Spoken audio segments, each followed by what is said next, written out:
اللہ اللہ اللہ لا الہ الا اعوذ باللہ من الشیطان الرجیم، بسم اللہ الرحمن الرحیم۔ آج آپ کے سامنے یہ پیش کرنے جا رہے ہیں کسی کا مرید ہونے کا فائدہ، کسی کے ہاتھ پہ ہاتھ دینے کا فائدہ، کسی کی بیعت ہونے کا فائدہ۔ حضرت خواجہ معین الدین چشتی اجمیری سنجری رحمۃ اللہ تعالی علیہ، آپ کی عادت مبارکہ تھی کسی کا انتقال ہو جاتا تو آپ جنازے کے ساتھ قبرستان تک جاتے، اور جب اس مردے کو دفن کر دیا جاتا، اس کی تدفین ہو جاتی،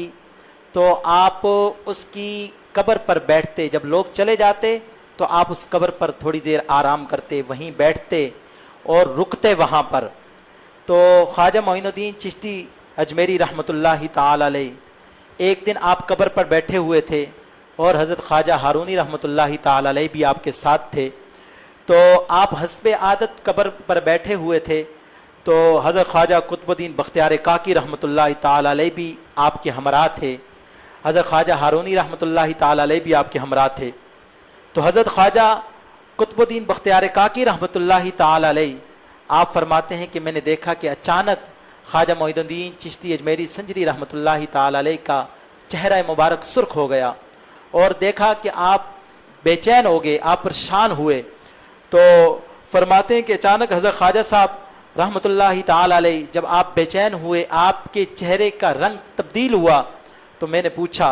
کہ یہ حضرت کیا معاملہ ہے؟ تو آپ نے فرمایا کہ بیعت بھی بڑی عجیب چیز ہے، یہ میرا ایک مرید ہے۔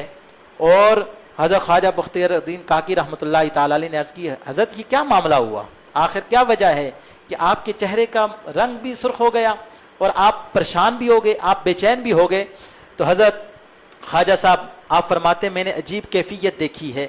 یہ جو میرا مرید جس کا انتقال ہوا ہے، جس کو دفن کیا گیا ہے، فرماتے ہیں کہ جب اس کو قبر میں رکھا گیا اور فرشتوں نے آ کر جب اس سے سوال جواب کیا اور بڑا مشکل میں تھا، میری حالت متغیر ہو گئی کہ ہاتھ خواجہ معین الدین کے ہاتھ پہ دیا ہو اور اس کو قبر میں مشکل ہو رہی ہو۔ تو آپ فرماتے ہیں جب لوگ اس میت کو دفن کر کے چلے گئے اور فرشتے اسے عذاب دینے کے لیے آئے، تو میں نے دیکھا کہ حضرت خواجہ عثمان ہارونی رحمۃ اللہ تعالی علیہ کی صورت میں وہ ان کے سامنے آ گئے اور فرشتوں کو کہا کہ اسے عذاب نہ دو، تمہیں پتہ نہیں یہ میرا مرید ہے؟ تو فرماتے ہیں کہ جب میں نے حضرت خواجہ عثمان ہارونی رحمۃ اللہ تعالی علیہ کو دیکھا اور انہوں نے روکا، تو اتنے میں غیب سے آواز آئی، فرشتوں اس کو چھوڑ دو، تمہیں پتہ نہیں یہ میرے ایک ولی کا، میرے ایک دوست کا مرید ہے۔ تو لوگوں اگر کسی کامل ولی کے ہاتھ پہ ہاتھ دے دو گے، یہاں بھی اگر تمہارا ایمان ضائع ہونے کا اگر تمہیں اندیشہ ہوگا تو وہ کامل ولی تمہارا ایمان بچا لے گا۔ جس طرح وہ ایک روایت میں آتا ہے کہ ایک بزرگ تھے اور ان سے جنہوں نے قصیدہ بردہ شریف لکھا، تو امام بصیری علیہ رحمہ، آپ سے شیطان نے آ کر آپ کے اوپر 1000 سوال کیا اور آپ نے 1000 جواب دیا۔ اس نے کہا کہ بتاؤ نا تم نے اللہ کو وحدہ لا شریک کیسے مان لیا؟ تو آپ نے 1000 دلیل دی، 1000 دلیل دینے کے باوجود وہ نہ مانا۔ تو بالآخر آپ نے اپنی پیر و مرشد کی طرف نگاہ کی اور آپ نے فرمایا قبلہ آج تو پھنس گیا ہوں، بتائیں میری رہنمائی فرمائیں۔ تو غیب سے آپ کے پیر صاحب نے فرمایا آپ کیوں نہیں اس مردود کو یہ جواب دیتے، میں نے اللہ کو وحدہ لا شریک بغیر دلیل کے مانا ہے۔ اگر کسی کامل ولی کے ساتھ جڑ جاؤ گے